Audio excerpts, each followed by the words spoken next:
It's Showtime host Ryan Bang at ang kanyang fiancé na si Paula Huyong hindi tuloy ang kasal dahil sa hiwalayan. Yan po yung ating bibigyan ng komento, reaction, opinion sa araw na ito. At ang video na yan ay galing po sa channel ni Showbiz Trend Update. Ilalagay ko po yung link ng channel niya sa description. Bisitahin po. At syempre huwag po kalimutan na mag-subscribe dito sa ating channel.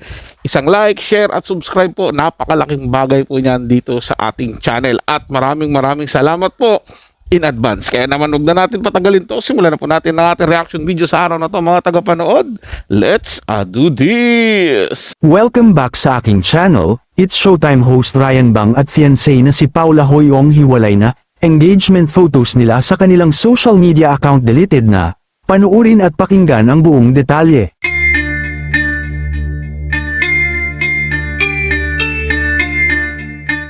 Mukhang hindi na nga matutuloy ang kasal na pinapangarap ng It's Showtime host na si Ryan Bang dahil sa problemang kinakaharap nito ngayon tungkol sa kanyang buhay pag-ibig. Naging malaking usapin kasi ngayon sa iba't ibang social media platforms na umano'y hiwalay na si Ryan sa kanyang non-showbiz fiancé na si Paula Huyong. Marami kasi ang nagulat nang bigla na lang mawala ang mga engagement photos ng dalawa sa Instagram page ni Paula, kaya naman malakas ang kutob ng mga nakasubaybay sa dalawa na mukhang hiwalay na sila. At mukhang wala ng kasalan na magaganap, ito pa naman ang pinapangarap ni Ryan Bang noon pa man ang ikasal sa babae na sobrang minamahal niya. Samantala, kung bibisitahin ang Instagram page ng fiancé ni Ryan, ay wala na sa account niya ang mga larawan na kuha ng mag-propose sa kanya kay Ryan, kaya naman natama ang duda ng netizens na hiwalay na talaga ang dalawa. Kung titignan din ang iba pang post ni Paula, ay wala nang makikitang bakas ng mga pictures nila together. Pero kung bibisitahin naman ang Instagram page ni Ryan ay makikita pa naman ang pictures nila together ng kanyang fiancé. Samantala, hindi naman maiwasang mag-isip ng mga netizens na baka nagkaroon ng hindi magandang pagkakaunawaan ang dalawa, kaya naman nauwi sa hiwalayan. May isang netizens naman ang nagkomento at nagbigay ng opinyon patungkol sa hiwalayan ng dalawa. He's still Korean at the end of the day. Alam naman natin ugali mga yan, the lady pa naman seems mahinhin and came from a very good family, she deserves better. May mga kumalat rin na namataan si Paula na hindi nasuot ang kanyang engagement ring. Wala pa namang inilalabas na pahayag si Ryan at Paula hinggil sa issue. Sa ngayon ay wala pang official statement si Ryan Bang sa kumakalat na balita tungkol sa hiwalayan nito sa kanyang fiancé. Kayo mga ka-showbiz, anong masasabi nyo sa ating showbiz topic ngayon?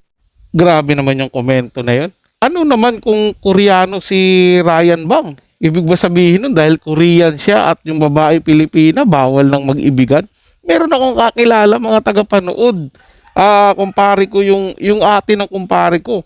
Asawa nun, Koreano. Ay bakit successful naman yung pagsasama nila, yung marriage nila. In fact, pag dumadalaw nga yung Koreano dito sa Pilipinas, napakabait nga, napaka-asikaso. 'Di ba? At mapagbigay doon sa pamilya ng babae dito sa Pilipinas. Ganun din naman yung ginagawa ng babae. 'Di ba?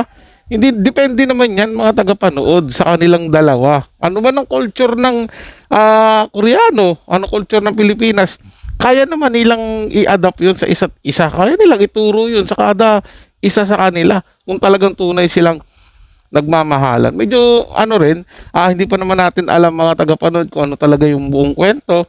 Kung sino yung may kasalanan sa kanila, bakit sila naghiwalay, desisyon ba nilang dalawa yun, yun ba talaga yung gusto nila.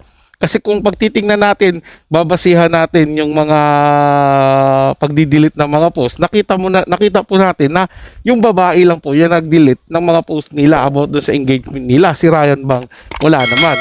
Ibig sabihin, kay Ryan Bang, hindi niya patanggap yun. At tingin ko, ayaw ni Ryan Bang na masayang yon. Pero yung babae, parang gusto na ata mag-move on.